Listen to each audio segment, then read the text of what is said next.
Alright, hello, and welcome to Stasis Pod, the Transformers Rescue Bots podcast. I'm Rob. I'm Jen, and I am still playing with my pretty good quality control Victory Saber. Happy New Year! I am playing with a little space shuttle robot. I'm David. And today we will all be represented by a cleverly stitched together montage of clips of us from previous episodes. Oh, are you going to make me edit it that way? I mean, theoretically I could, but that would probably take that seems while. like a logistic nightmare. I mean, not that I haven't, what was the time loop episode? I actually did use a bit of audio trickery. That was Time After Time, I believe. Yes, I had sometimes if I have enough free time and I'm bored enough, I will do a little extra.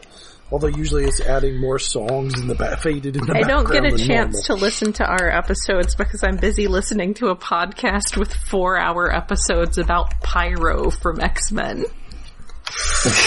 Yeah, I've kind of given up on the really, really long, podcasts that are more than 90 minutes, it's like I start to check out. Like there's some bad movie podcasts I just don't listen to all the episodes anymore. I absolutely Oh, and a wrestling podcast? I absolutely listened to all 4 hours about Pyro.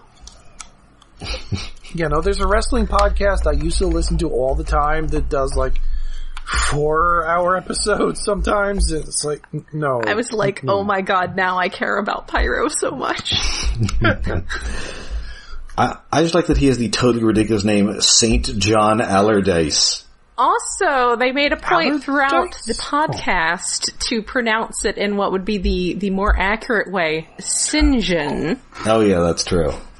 Sinjin. Also, I can never remember if he's Australian or British. He's Australian. Australian. It's Poofda. Crikey. And this is Rescue Bots Academy, not to be confused with the later TV show of the same name. Oh yeah, trying to find this episode was fun enough. Far away, opening a door for a cat. Are you gonna come in or not? No, the cat. That's the eternal cat question. When he pets at the door every once in a while, that's fine. But lately, when he really wants my attention, he starts pulling a rug that is under the door that I close to keep most kitties out. And the rug has to be there because there's a cord that runs underneath the door, and he just yanks the whole thing. It's very loud. Needs to be maximum chaos. There needs to be maximum chaos occurring. Anyway, what were we talking about before Cat interrupted me? This episode. This is Zach, written by, this first aired May 2nd, 2015, written by Zach Atkinson, frequent Rescue Bots writer, last seen here, writing Bot-tastic Voyage. Ooh. The episode where they have a fantastic voyage. Yes. Ooh. They get very small. And we open in the midst of the action. For some reason, the city has decided to reassemble the incredibly dangerous Sky Forest. Yeah, what the hell that was one of the worst ideas they've ever had. It was a pretty bad idea. Well, one of the worst ideas the mayor ever liked and encouraged. So, they're trying to put it together. Of course, a cable breaks. They have to stop this thing from collapsing, and of course, new recruit, Blurr is extremely not helpful in this regard. So unhelpful. Yes. Just hey, you guys have fun with that. But you know what? Good news, they were on the holodeck. Yes. Oh no! We are VR troopers! No. VR. Yeah, we're not watching that for our bonus episode. No, even I don't want to torture you guys that much. I watched a surprising amount of that as a kid. I think I watched some of the episodes of that, but last summer, I think it was, I tried to watch a few episodes, and just trying to splice together 4 different shows into one show, the editing whiplash between shots just gave me a headache. and it's way good. More boring than Power Rangers. Yeah. Which is surprising. I've seen one of the Toku shows that is part of it, and it's fantastic, and somehow they just turned it so boring. So which one has the corporate executive who's actually like a space wizard? Metalder, which I haven't gotten to yet, but I will be streaming soon, well, in a couple months, on our Discord, because every Friday I stream some tokusatsu stuff, and we watch some stuff on Saturdays. Come, join our Discord! But yeah, Metalder's the one with most of the crazy fun stuff in that show. And it is anything but boring from what little I have seen. Anyway, I should probably move the link to our Discord over to my Mastodon server. Oh, yes, put that over there too. I assumed it was already. Anyway, the thing is, we really loved virtual reality in the 90s. We did. We loved it so much. Yeah, but this is not the 90s. This is 2015. Well, that's true. Admittedly, VR Troopers was in the 90s. Yes. I mean, we're not calling this virtual reality, I don't think, offhand. No. It's just... Well, they do say, take off your VR helmet. I guess it's back now, kind of, sort of. Have I mentioned that I have a Meta Quest 2? I did not choose to own this object. Although VR now is very different. You have VR chat, so mostly it's just anime girls talking in a room. Yeah, it's really, not great. Well, there's probably horrible bits, yes, because it's on the level of Twitch culture, but it also seems great for LGBT groups. It's on the level of Twitch culture, but with graphics from PS1. Okay, so but when do we get to the part where I have to fight, Russell Crowe as a super virtual reality serial killer? Probably not. You might have to fight a pterodactyl, but it will probably be a sexy pterodactyl. Well, that sounds like a real dactyl nightmare. Indeed. Anyway, so Heatwave storms off, and he goes. So he's got to report to Optimus Prime about trying to teach this bozo and his personable and considerably more useful pal, Salvage. Yes. And so, Cody's there, and he's like, well, maybe you just need to, maybe Blurr just needs a little more time. And he says, well, yeah, but everybody also hates Blurr. It's not just me. Everybody hates this guy. Yeah. It's not just that, because Heatwave is kind of short-tempered, so you could see it just being maybe he just needs to have his high tide episode where he learns to respect those he's trying to train. But no. Yeah, but no, everybody else is in much nicer terms. Yeah, I think even Boulder doesn't like this guy, and Boulder likes everybody. Boulder's trying to sugarcoat it the nicest. Yes. I gotta be honest, I have a new coworker that this made me feel very sympathetic about. Blades is he's talking about transfer students and robot dads and things, and it's what? You have transfer students on Cybertron and talking about somebody's dad? What? But yeah, when you have dads in this continuity? When you have somebody who's trying to do a training exercise and one of them is just lol, no, you're not gonna get very far with them. They really need to just go ahead and ship him off to the B team. So Cody says, maybe you just need to do some one-on-one training or something here. And, good news, Chase, it turns out, has been taping everything. Yikes! What? He has access to all the security cameras on the island, and yes, has been cataloging the records. Chase, oh my goodness! In this country, it makes you look like a pervert, but every single Scottish person does it. Yes, he is the police state. I guess I forgave Rewind when he was doing it. So when Rewind did it, it was cute because he's small. And also, Chase is clearly not doing this for any unseemly purposes because he is entirely too straight-laced. Yes, he is a very good boy. Well, was Rewind just using footage he recorded himself? From his eyes? Well, he also got other stuff. No, he says security cameras. Oh, I forgot if he had security. Well, he says he's been compiling security footage. And I guess he's put it into, he's been categorizing it and everything. This is his weird little project. No, Chase, I was talking about Rewind and IDW. Oh, Rewind, okay. Chase is definitely has access to way too much footage. Yeah, he's the catalog. He's starring in a direct-to-video sequel to Sliver. Also, once again, and I didn't... With the pencils. I forgot to bring this up in the last episode where there was the black box recording where you once again have nicely edited security footage, which is one of those things with me, like drill tanks, that bother me. I mean, this is the bane of every cartoon, possibly even one of the greatest cartoon episodes ever. Heart of Ice from Batman the Animated Series. Oh, yeah. Like you watch that on the commentary and they're cracking jokes about how nicely edited the security footage is. Yeah. Pans and zooms. How many cameras did they have in there? The disbelief can only be suspended so far. What? It's more understandable back then. It's more annoying if it's something that takes place after, like, Paranormal Activity, when we know what a found footage movie should look like. Shitty as hell. I think it's understandable in something like this where it's actually just a clip episode, and it's less understandable when it's something like the previous episode where this was not footage that's just being reused and being, quote, security camera footage. It's actually was animated for that purpose. Yeah, and admittedly, most of the shots in this are very quick cuts where you don't have time to question, how did you get that camera angle? Magic. Like, what? Why are there so many cameras near Pettypaw's tree? Cause cat goes up in there all the time. I can definitely see Mrs. Niederlander as one of those people with their own security cameras.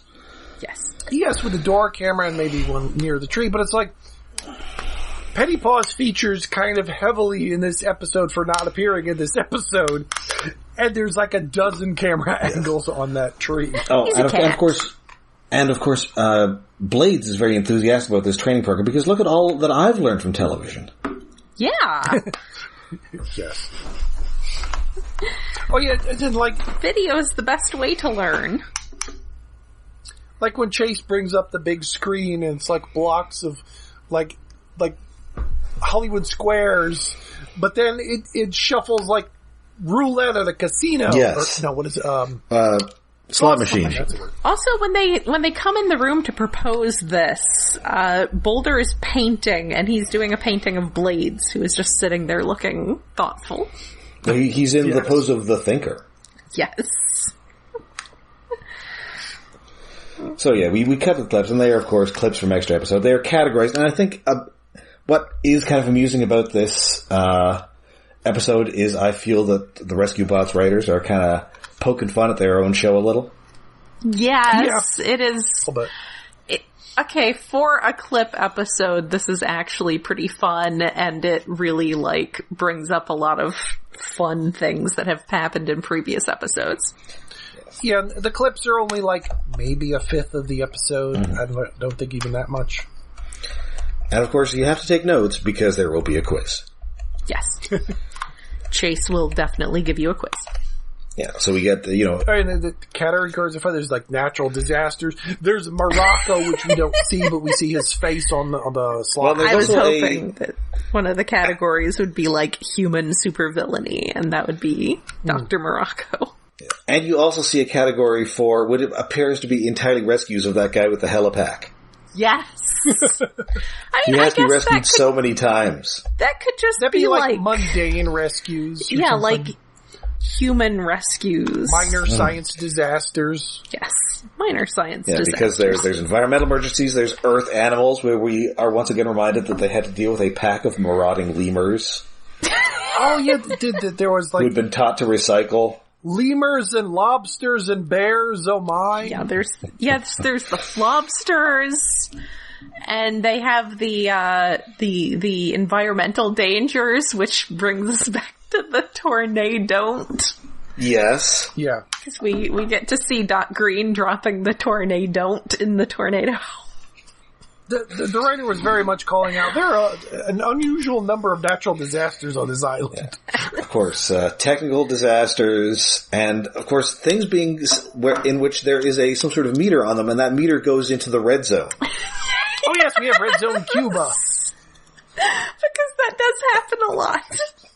I didn't realize how often that happened until that clip started rolling, and it's like, there's 5 instances of of Doc Green saying, if this goes into the red zone, it's like, wait a minute. That does happen a lot. Holy crap. It's like Doctor Who in reversing polarities. Yes. Yeah. Oh, sorry. And also, apparently Cody is constantly just having stuff fall on him.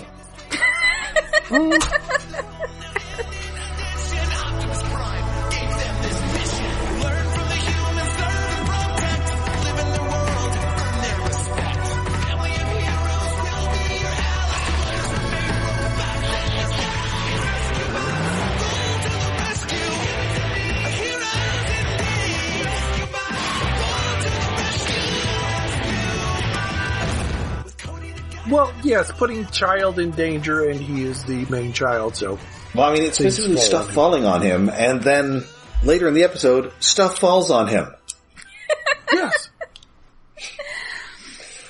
Perfectly normal for a small child to get trapped under scaffolding repeatedly. Yes. It's a thing that happened to me all the time as a kid. I don't know what the problem is. Oh, yeah, you get stuck under things.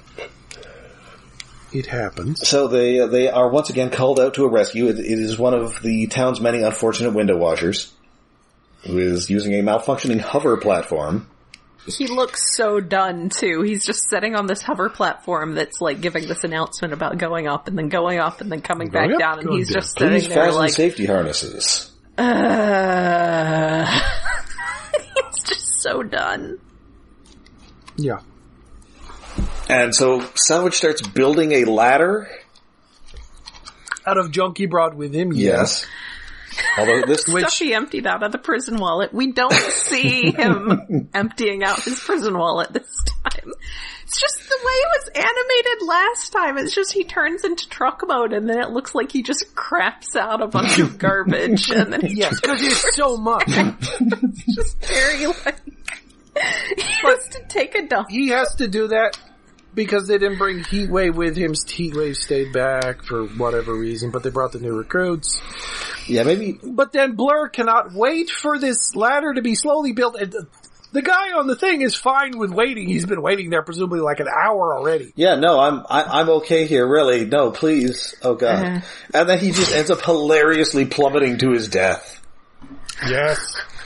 And it's even more hilarious because it's the commercial cut, so they cut to commercial, he's plummeting to his death. Come back to the commercial, it's the same clip of him plummeting to his death. Yes. Like, oh! Well, this is my day. But, of course... A strange robot I have never seen before tried to slam dunk the scaffolding I'm on. And we've seen the rescue bots, but I don't know this purple guy. Is this one of Dr. Morocco's? Oh, yeah. The more bots were black and purple. His was like kind of a race car thing. Yeah. And fortunately, Boulder catches this guy before he gets splattered all over the pavement. In his soft, gentle iron hands. And then once again, Blurr is like, hey, why do we even have to save these people? They kind of suck. He has that that slingshot moment from G1 when the aerial bots come to Earth and Slingshot is like, humans are stupid, why are we saving them? That was the closest I got to liking Blurr in this episode. It's like, this is the island of natural selection, we're stopping. Then they have to explain that, hey, humans are great. They're our pals. We use teamwork with them. Also, as they're all heading back to the firehouse, Salvage he just takes the platform. Yes. What's left of it? What's the broken platform? Anybody using this? Nope. I'll take it. I love him so much. I expected that to come back in this episode, like, by the end of it, he's built a hover couch or something. It does get mentioned again. Because there's something that they put together later that they say, and we used a circuit from that hover platform. Oh, I guess it was visual would have been better. Because when they're watching the video replays that Chase has collected, they're sitting on giant boxes, not cardboard boxes, wooden boxes that they just have around, crates or whatever. It's like a hover couch would have been cute. Yes, and we also discussed the differences between male and female humans. It's like, it's Chase discussing the binary in this episode. Yes. Of course the cop is gonna do it. But also, he brings up the mustache. It's really just an excuse to talk about Chief Burns' mustache. Yes. Yes, and how it apparently makes him more huggable. I mean, clearly. And although it is interesting that they kind of don't seem to get males and females, even though this is in continuity with Prime, where there are female Transformers, and spoilers, we are going to get a female Rescue Bot next season. Yeah, I was figuring by at least Rescue Bots Academy we get... Oh, definitely. Yeah, one's in the main cast. Yeah, it is a little odd, but then maybe they were stuck out in space for a very long time. Yeah. But, I'm sorry, humans are just too silly. Humans are just weird. Yes. And, Cody tries to explain, when Heatwave got here, he didn't like any of us either. It's true. He still kind of doesn't.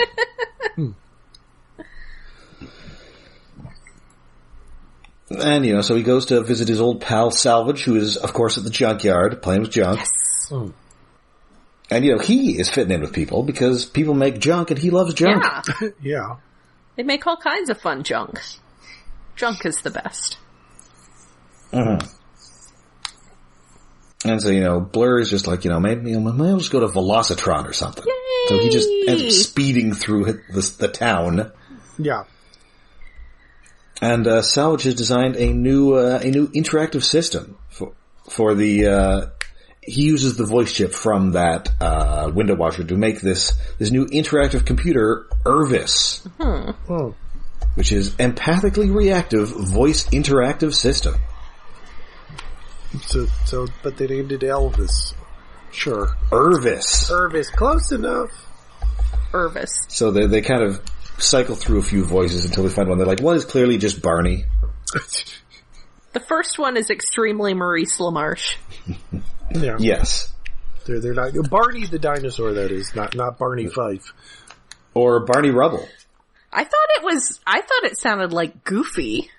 It's a little goofy. What starts out as goofy, but then as it went along, it was like, oh, this is trying for Barney, I think.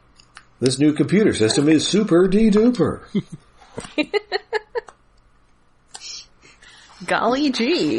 Yeah, it should have just cycled through various Barneys. Barney Rubble, Barney Gumble. I mean, yeah, that would have been funnier, because it was like, there's a basic voice that's kind of boring, or it sounded like the evil robot that they had previously, or evil computer. That sounded like Maurice LaMarche. Yes. Who is, again, on the show, which is hard to realize because he's just sounding extremely normal in a way he never does in anything else. Yeah, I think that's pretty close to his actual speaking voice.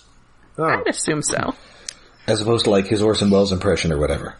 Yes, which is what he uses 99% of the time, because that's what he's usually been brought on for. It is criminal that he's been on Transformer shows, and yet I think he has yet to voice Unicron.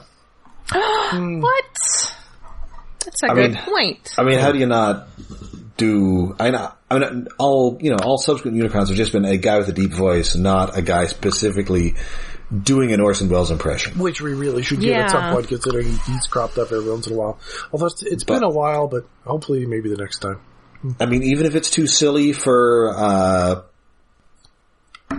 Transformers, I don't know, Robot Chicken, I'm giving you gold here. Yeah. It's Unicron, but he's doing like the Frozen Peas promo. Is there a Unicron in Cyberverse? He would have been perfect for that. That's all. I don't know. I don't think so. I do not believe they ever get to Unicron in that. They do Quintessons. Oh yeah, I do have a Quintesson from that. Yeah, it's an okay job. Anyway, so yeah, Blurr is just, running red lights. He causing car crashes. Yep. He crashes, and he eventually crashes into the statue of Horace Burns. How dare! Which he destroys the base of the statue and in the process kills himself. Effectively. Yes. Well, crushes his car mode and he's stuck there.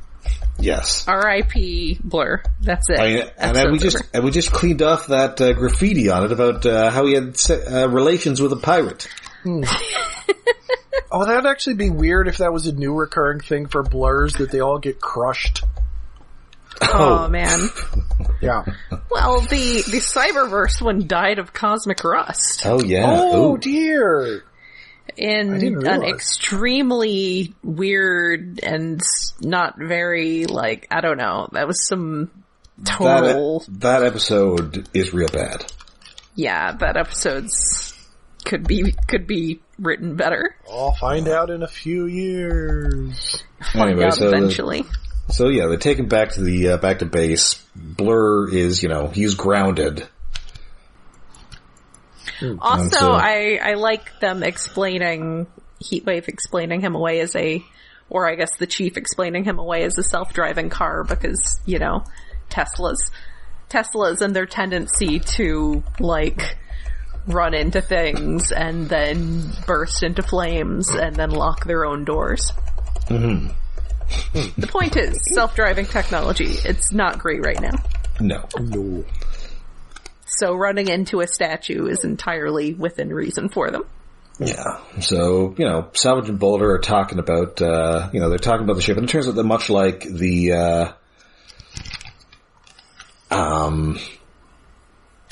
the X-Mansion, they do keep their ship under the basketball court.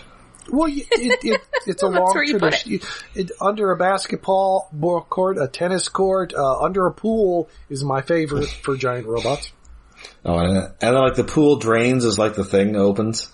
Yeah, because the water drains out. They should keep it under the Hot Wheels course. Well, there's a giant... stupid Hot Wheels course that they have for some reason. Giant center in the middle. Wait, where is the basketball court in this? Oh no, that's close to the back of the thing. Yeah. Anyway, it's time for a video montage that Blades has come up with, and that is the best of Blades. Yes. Using his scoop, among other things. And amusingly, we are getting silhouettes of the robots as this footage plays. Yeah, it's... Well, not full silhouettes. It's not entirely Mystery Science Theater 3000, but it made me think of that.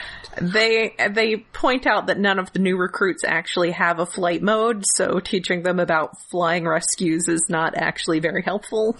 Oh, I have a question. Has anyone else ever built a Mystery Science Theater for your TV? I have not. No. I would suggest that if you want to just buy some black foam core, a little bit of hot glue, and it helps that with some of the DVD sets they made little Crowan servos that were that's cool. A size that's sort of compatible with Transformers, and I made the seats that size, and I have some characters sitting out there. Mostly I think it's Insecticons sitting at the other end of the stage, or the seating.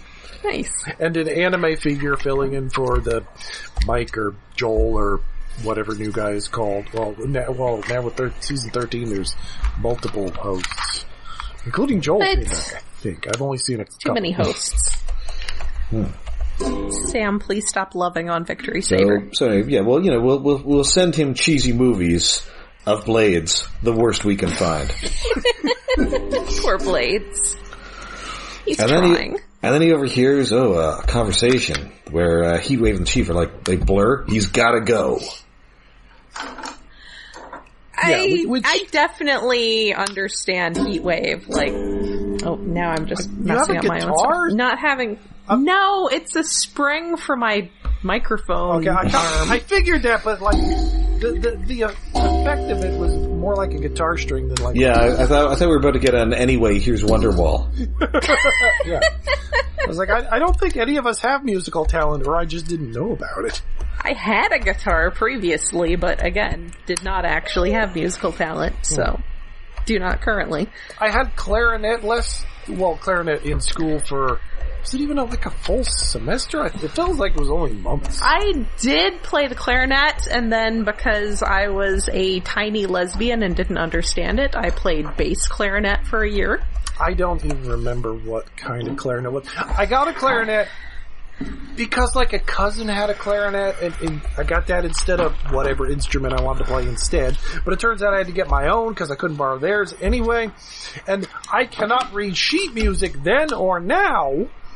Oh no. I managed to read sheet music just fine. Well, I could sort of like at home I would figure out, okay, this is this note, I have to hit there. I would have to memorize what the fuck I was doing because trying to read it, I can't read fast enough. It was like, why can't it just be written A, B, D or whatever the fuck? Has to be this weird line and shit that's sideways and does not make any sense to my brain, mathematically. I totally played bass clarinet.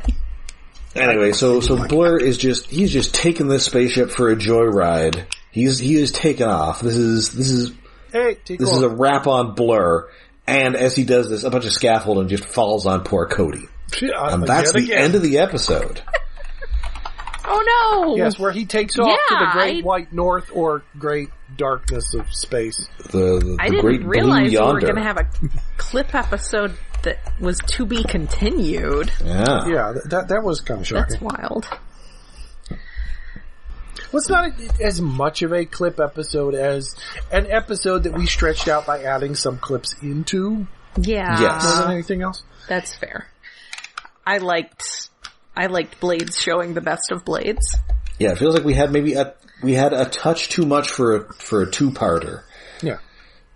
Yeah. Oh, yeah. This is the middle of a three-parter. Again, it is the middle of a three. Those almost always drag. It's a sag. It's not the worst middle of a three-parter we've seen. No, I mean it's fine. The clips are a little egregious, but again, that the best of Blurr is pretty amusing. Yeah, I did like the segment where we see like how many times Mr. Pettypaws has caused trouble. I liked how many times things have gone into the red zone. Yeah, that was a shocking revelation. Yeah, and when you put all that together, Griffin Rock actually does look kind of dangerous. Well, it seems like maybe kind of a dangerous place to be. It is more shocking how few were actually caused by mad science. Like there's more natural disasters and cat caused accidents. Well, yes. A lot of natural disasters. Although often the cat interacts with mad science, that guy with the helipack. Yeah. Yes. But the red zone stuff was related to mad science without always being mad science. It's mad science adjacent. Yeah. Yes. And so that is the episode. Yeah, so I believe that now brings us to David's Tokusatsu Corner. Yes. Yeah, it was a decent episode. It's like, where's the note thingies? Okay. This week, 1, 2, 3, 4, 5. 5-man! Dangerous treasure hunting! Ugh. The monster of the week is a mole man in a scarf and goggles, so he is highly charming. Aw. He sounds charming. Yes, he is. And I put a clip of him in the episode notes, because it's a clip I've seen before on the internet, long ago, where, spoilers for the robot fight at the end, it ends in the giant robot playing whack-a-mole with the mole monster and a giant hammer, and it is delightful. Anyway, poor mole monster. The Ranger family, they're all together, they're having breakfast again, and Blue has won the lottery! It's like $1 million lottery, but he's won the lowest prize of 10 or 100 yen. Okay. Which amounts to $1. He won the price of a lottery ticket. Yay! But he's so excited about it. It's like, Blue, you're an idiot. Hey, you get your money back. It's not bad. Nothing bad about that. He's happy he won anything, but it's like, that's nothing. That's the general. You broke even, admittedly. In gambling, that's the best you can hope for most of the time. Or you get a clip show by playing a slot machine.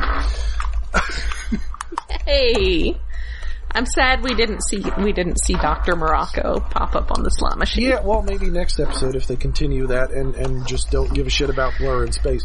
Anyway, just let him go. Just let him go because they don't want him around. Poor Blur. That would be a funny to be continued. He's like, oh, he left. Oh, well, he took our spaceship. That sucks. We'll have to build a new one. Anyway, he left. Anyway, the mushroom accountant monster is the one in charge of the mole monster, and they're plotting to go on a treasure hunt because they have half of a map to an old treasure some aliens left on Earth centuries ago. Wait a minute, is this an episode of Robots in Disguise? The original Robots in Disguise?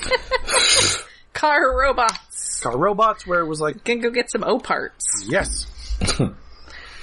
Anyway, it's like a half of a hexagon-shaped map.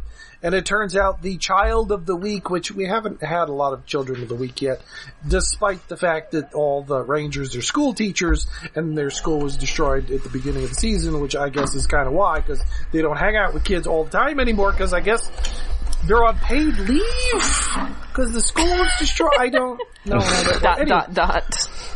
Anyway, Child of the Week has the other half of the hexagon map. He's running away from his grandfather or some shit because he's going on a treasure hunt.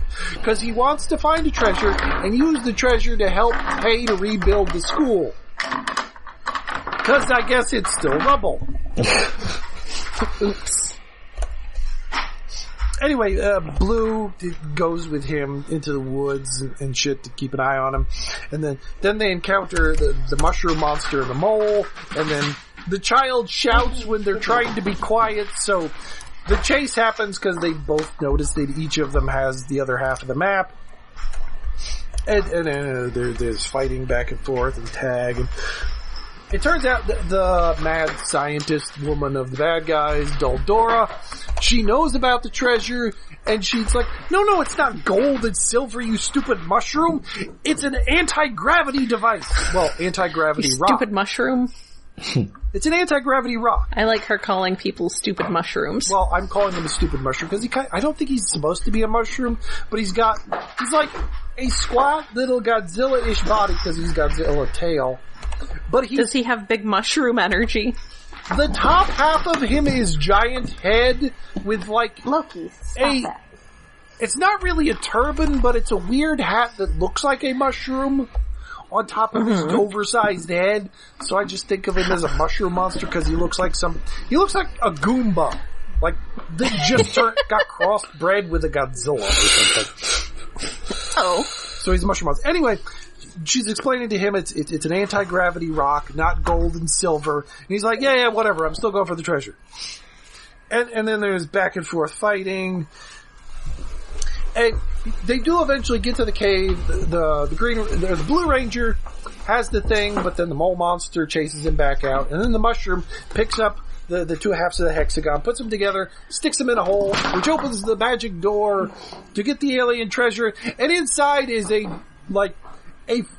soccer ball sized rock. But it's a dirty, ugly rock, so the mushroom monster's like, fuck it, this can't be the treasure, and just throws it away. It rolls out of the cave into the rock quarry where everyone else is fighting because the other Rangers have showed up. Perfectly good rock. And then it starts to glow and flash, which blinds the mole because it knocks his goggles off because he has goggles because he's a mole and he's not used to the sunshine. So he's blinded. And then the anti-gravity rock just flies into the sky because it's an anti-gravity rock.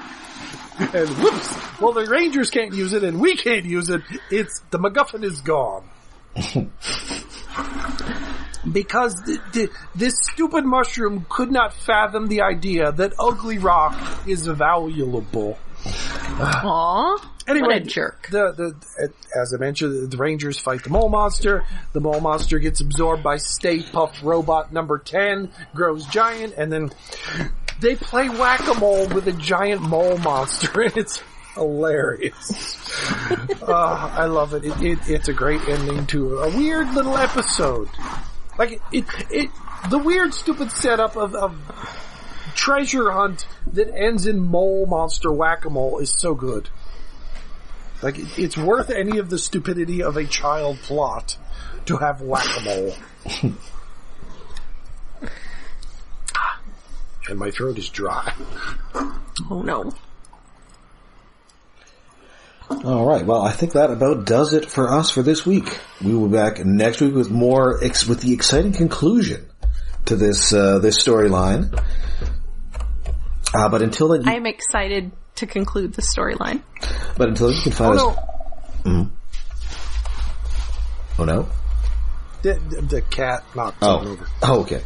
But until then, of course, you can find us all over the internet. We're on Twitter, we're on Facebook, and we have a Patreon.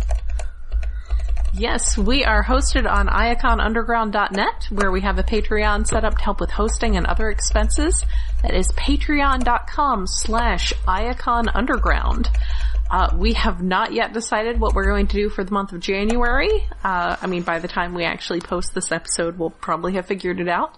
But for December, you can go back and listen to us talking about the He-Man and She-Ra Christmas special.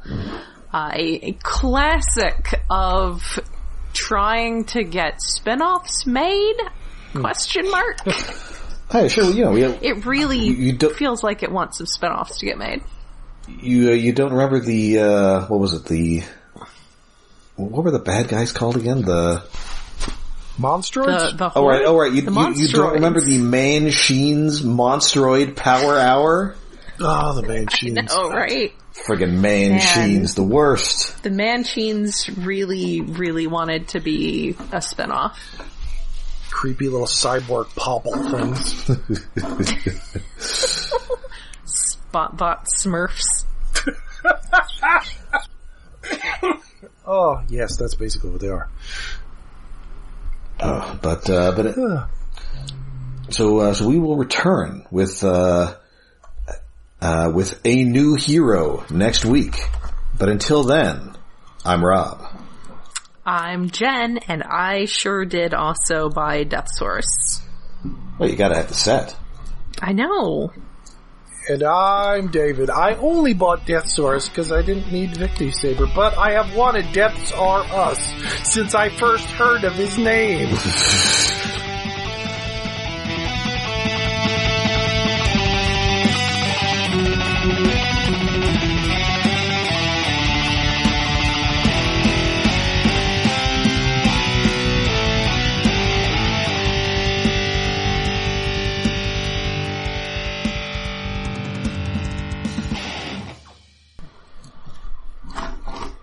So you're one of the few hundred people who got Death Source and did not get Star Saber.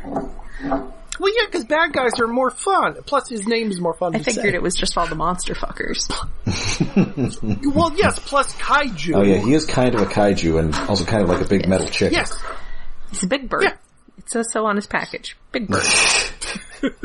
Anyway, good night. All right, good night. Good night. Okay.